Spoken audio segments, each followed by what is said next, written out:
आंबेडकर आंबेडकर आंबेडकर आंबेडकर भारतीय संविधानाचा बाबासाहेब आंबेडकरांचा। तुम्ही शाळेतच जाणार नाही, तुम्ही शिक्षणच घेणार नाही, तर तुम्हाला घरी येऊन कोणी आरक्षण देणार आहे का? रूढी परंपरा, रूढीवाद, अंधश्रद्धा तुमच्या मानगुटीवर बसलेली आहे। या ठिकाणी जातीला कधी बाबासाहेब आंबेडकरांनी आरक्षण दिलं नाही। आरक्षण हे समूहाला दिलेलं आहे। बौद्ध समाजाच्या आरक्षणाचा जर अस्तित्वाचा विषय असेल तर संपूर्ण महाराष्ट्रातून बौद्ध समाज पेटून उठल्याशिवाय राहणार नाही। नमस्कार मित्रांनो, आरक्षणाच्या उपवर्गीकरणाच्या विरोधामध्ये या ठिकाणी नांदेड शहरामध्ये खूप मोठा महामोर्चा या ठिकाणी आयोजित केलेला आहे। या मोर्चासाठी नांदेड जिल्ह्यातल्या प्रत्येक तालुक्यातून, प्रत्येक गावागावामधून या ठिकाणी नवबौद्ध समाज बांधव आणि जेवढे काही आंबेडकरी विचारधारेचे लोक आहेत ते सर्व जवळपास आंबेडकरी विचारधारेचे लोक या महामोर्चासाठी या ठिकाणी आलेले आहेत। आपण या व्हिडिओमध्ये या विरोधी महामोर्चाची जी काही क्षणचित्र आहेत ती क्षणचित्र पाहणार आहोत आणि याशिवाय या मोर्चाच्या निमित्तानं आंबेडकरी समुदायातील जे काही समाज बांधव आहेत त्यांचे या उपवर्गीकरणाला अनुसरून त्यांचं जो काही विरोध आहे आणि विरोधामध्ये त्यांची जी काही भूमिका आहे, त्यांची जी काही मतं आहेत ती मतं या व्हिडिओच्या माध्यमातून आपण जाणून घेणार आहोत। तर पाहूया उपवर्गीकरणाच्या विरोधामधल्या ह्या प्रतिक्रिया।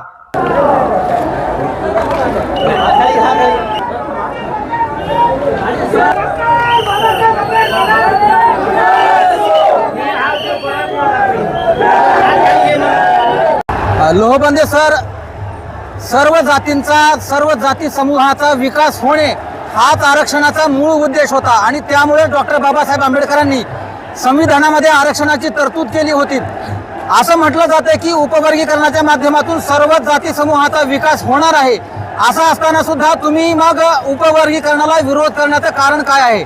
बाबासाहेब आंबेडकरांचं धोरण होतं 5000 वर्षापासून या देशामध्ये जी गुलामी होती ही गुलामी बाबासाहेब आंबेडकरांनी संविधानाच्या माध्यमातून या ठिकाणी मिटवलेली आहे। 59 जाती महाराष्ट्रामध्ये येतात।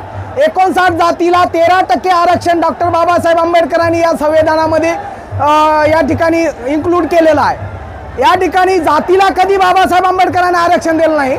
आरक्षण हे समूहाला दिलेलं आहे। तुम्ही एसटी कॅटेगरी बघा, ओबीसी कॅटेगरी बघा आणि एससी कॅटेगरी बघा। ओबीसी कॅटेगरी मध्ये तर 4500 जाती आहेत। एससी कॅटेगरी मध्ये महाराष्ट्रामध्ये 59 जाती आहेत आणि एसटी कॅटेगरी मध्ये जवळपास 40 जाती आहेत। अशा समूहाला आरक्षण देण्याचा उद्देश असा आहे की या ठिकाणी मागासवर्गीय समाज सगळ्या जातीला एका जागी बांधून सगळ्या समाजाचा सामाजिक, आर्थिक आणि राजकीय विकास व्हावा याच दृष्टिकोनातून बाबासाहेब आंबेडकरांनी 13% आरक्षण दिलेलं आहे। हे आरक्षण या मनुवादी समाजाला खुपत आहे म्हणून जातीमध्ये भांडण लावण्याचा हा प्रयत्न आहे।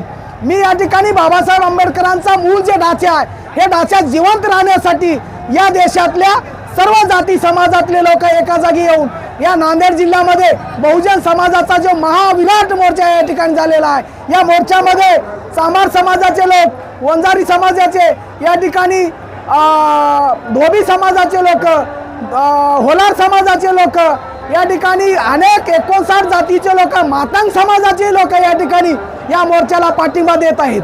मी या ठिकाणी या मोर्चाच्या माध्यमातून शासनाला सांगू इच्छितो की या 59 जातीमध्ये आपण भांडण न लावता या एससी कॅटेगरीला कशा पद्धतीनं सिक्युरिटी देऊन या 59 जातीला एक संघ ठेवण्याचं काम तुम्ही करावं, नाहीतर येणाऱ्या काळामध्ये शासनाला आम्ही खुर्ची घरी बसवल्याशिवाय स्वस्थ बसणार नाही। कारण का बौद्ध समाज इथल्या बहुजन समाजासाठी काम करणार आहे। तर बौद्ध समाजाच्या आरक्षणाचा जर अस्तित्वाचा विषय असेल तर संपूर्ण महाराष्ट्रातून बौद्ध समाज पेटून उठल्याशिवाय राहणार नाही, हे शासनाने लक्षात घ्यावं। सर, फडणवीस सरकार असं म्हणते की जवळपास आम्ही येणाऱ्या पुढच्या 2 ते 3 महिन्यामध्ये आरक्षणाचं उपवर्गीकरण करणार आहोत असा इशारा फडणवीस सरकारने दिलेला आहे। मग त्यांना तुमचं काय म्हणणं आहे? कालच पार्लमेंटरी बोर्डाचं एक सुप्रीम कोर्टाला निवेदन झालेलं आहे की त्यांनी सांगितले की आरक्षणामध्ये ढवळाढवळ करण्याचा सुप्रीम कोर्टाला अधिकार नाही। कालचीच घटना आहे म्हणून येणाऱ्या काळामध्ये सुप्रीम कोर्टाचे जे अधिकार आहेत त्यांनी त्यांच्या अधिकारात निर्णय द्यावा आणि पार्लमेंट म्हणजे या देशाचा घटनात्मक ढाचा आहे। ज्या ठिकाणी कायदे होतात पार्लमेंट आहे कायदे होण्याचा अधिकार पार्लमेंटला आहे. म्हणून पार्लमेंट जो निर्णय घेईल तो भारतातले नागरिक मान्य करतील. म्हणून हा पार्लमेंटरी निर्णय हायकोर्ट सुप्रीम कोर्टाने हस्तक्षेप करू नये. आमची सर्व बौद्ध समाजाच्या बांधवाची सुप्रीम कोर्टाला विनंती राहील. सर, तुम्ही आता म्हणलं की हे उपवर्गीकरण बेकायदेशीर आहे, पण या उपवर्गीकरणाच्या समर्थनातले जे नेते आहेत, सुकुमार कांबळे सारखे ज्यांनी 40 वर्ष जवळपास आंबेडकर सांगितला, त्यांच्यासारखे नेते म्हणतात की आरक्षणाचं उपवर्गीकरण हे कायदेशीर आहे, हे घटना दुरुस्ती आहे, घटनेला दुरुस्त करता येतं, बदल करता येत नाही. उपवर्गीकरण हे दुरुस्ती आहे असं त्यांचं म्हणणं आहे. लक्षात घ्या, बाबासाहेबांना माहीत होतं या देशामध्ये 100 वर्षाच्या नंतर मागासवर्गीयाची काय परिस्थिती राहील. म्हणून बाबासाहेबांना जातीत आरक्षण वाटलं नाही, बाबासाहेबांना समूहात आरक्षण वाटलं.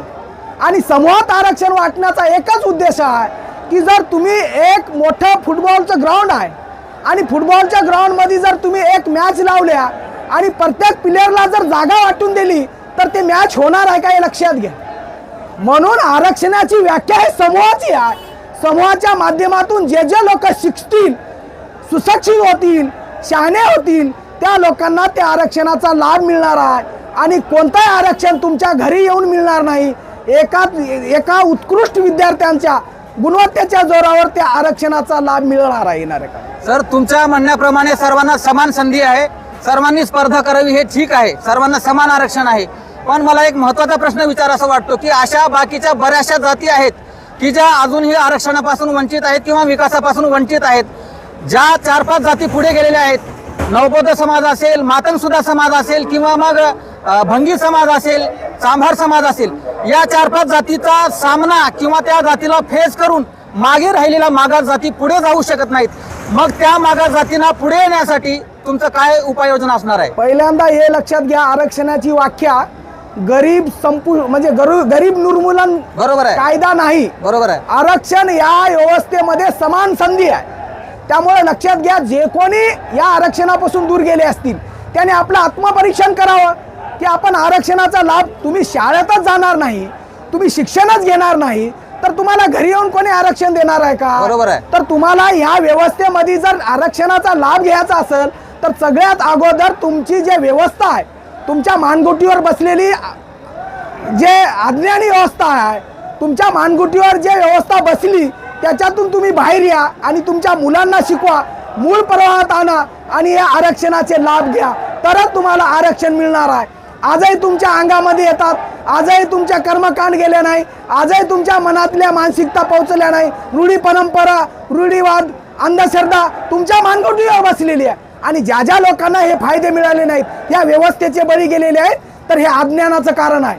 तुम्ही सज्ञान व्हा, सुशिक्षित व्हा. बाबासाहेब काय सांगतात?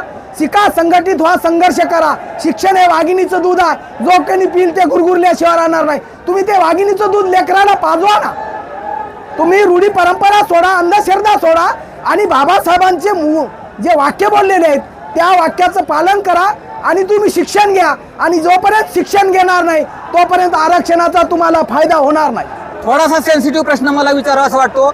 हा जो आरक्षणाचा वर्गीकरणाचा लढा आहे तो मांग विरुद्ध नवबौद्ध असा आहे का? अजिबात नाही, अजिबात नाही. मातंग समाजाचे हजारो लोक या मोर्चामध्ये आताही उपस्थित आहेत. माझा मित्र या ठिकाणी आपला केशव कांबळे नावाचा मातंग समाजाचा कार्यकर्ता बहुजन वंचित आघाडीमध्ये काम करतोय, तो सुद्धा या मोर्चाला पाठिंबा दिलेला आहे. त्याच्यासोबत हजारो युवक या ठिकाणी पाठिंबा दिलेला आहे. मी असं सांगतो की बाबासाहेब आंबेडकर पहिल्यांदा समजून घ्या आणि बाबासाहेब आंबेडकर जोपर्यंत तुम्हाला कळणार नाही तोपर्यंत आरक्षणाचं महत्त्व तुम्हाला कळणार नाही. म्हणून माझी जे कोणी या समर्थन करत आहेत अबकडचं त्यांना विनंती आहे, मित्रांनो अभ्यास करा. येणारा काळ खूप गंभीर आहे. तुम्हाला ह्या नावाखाली तोडतील आणि येणाऱ्या काळात संपूर्ण आरक्षण बंद करतील. म्हणून कुणाच्या भयकात येऊ नका. आणि हे जे ढाचा एक बार जर संपला तर पुन्हा बाबासाहेब आंबेडकर तुमचा आमचा उद्धार करण्यासाठी या ठिकाणी जन्मणार नाहीत. म्हणून हे महत्वाचा विषय आहे. आणि सर्व जातीचे लोक, मातंग समाजातले लोक या मोर्चामध्ये आहेत. जे कोणी अजून त्याला कळालं नसेल त्याही समाजाने बाबासाहेबांचे व्यापक आणि प्रगल्भ भूमिका येणाऱ्या काळामध्ये समजून घ्यावी, तरच तुमचं आमचं या ठिकाणी येणाऱ्या काळामध्ये खरं आहे. नाहीतर मनुवादी व्यवस्था तुमचं आमचं या ठिकाणी अस्तित्व संपवण्याच्या पाठीमागं आहे. हे येणारी धोक्याची घंटा समाज बांधवांनी समजून घ्यावी आणि समाजाला न्याय देण्यासाठी संघटितपणे संघर्ष करूया. सत्याचा विजय होणार आहे. येणाऱ्या काळात बौद्ध समाजाचा 100% विजय झाल्याशिवाय राहणार नाही ही अपेक्षा व्यक्त करतो. तर शेवटचा प्रश्न मला करावासा वाटतोय. या उपवर्गीकरणाच्या निमित्तानं दोन्ही समाजाकडून, मातंग समाज असेल किंवा नवबौद्ध समाज असेल, या दोन्ही समाजाकडून काही लोक असे आहेत की ते खालच्या पातळीवर जाऊन महापुरुषांवर टीका करत आहेत. ते खूप चुकीचं आहे. या दोन्ही समाजातल्या काही वाचाळवीरांना चिखलफेक करणाऱ्या त्यांना तुम्ही काय सांगाल? 100% संयमानं घ्या मित्रांनो. बाबासाहेबांचे अनुयायी आम्ही आहात, प्रगल्भ विचाराचे आहात, बुद्धांचे अनुयायी आम्ही आहात. शांततेचा मार्ग आम्हाला कायम राहिलेला आहे. जे कोणी शांततेच्या मार्गात अडथळा आणत असतील त्याला आपण कायदेशीररित्या प्रत्युत्तर देऊया. पण ही वैचारिक आणि प्रगल्भ लढाई आहे.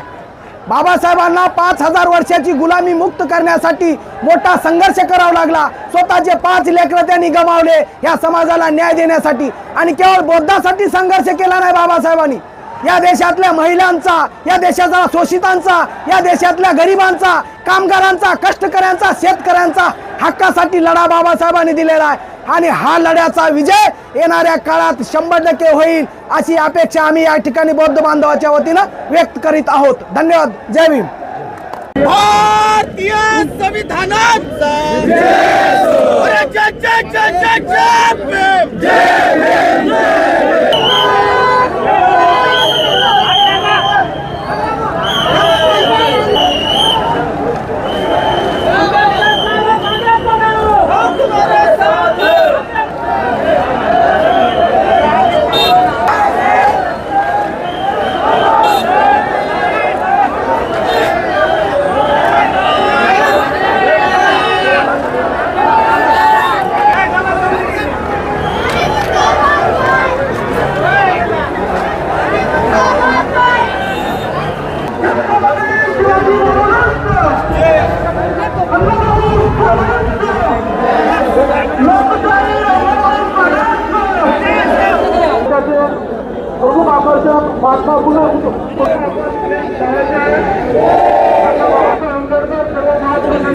आंबेडकर आंबेडकर आंबेडकर आंबेडकर आंबेडकर आंबेडकर आंबेडकर आंबेडकर डॉक्टर बाबासाहेब आंबेडकरांचा डॉक्टर बाबासाहेब आंबेडकरांचा जय जय जय जय भीम. जय जय जय जय जय भीम. दिले विमान दिले विमान.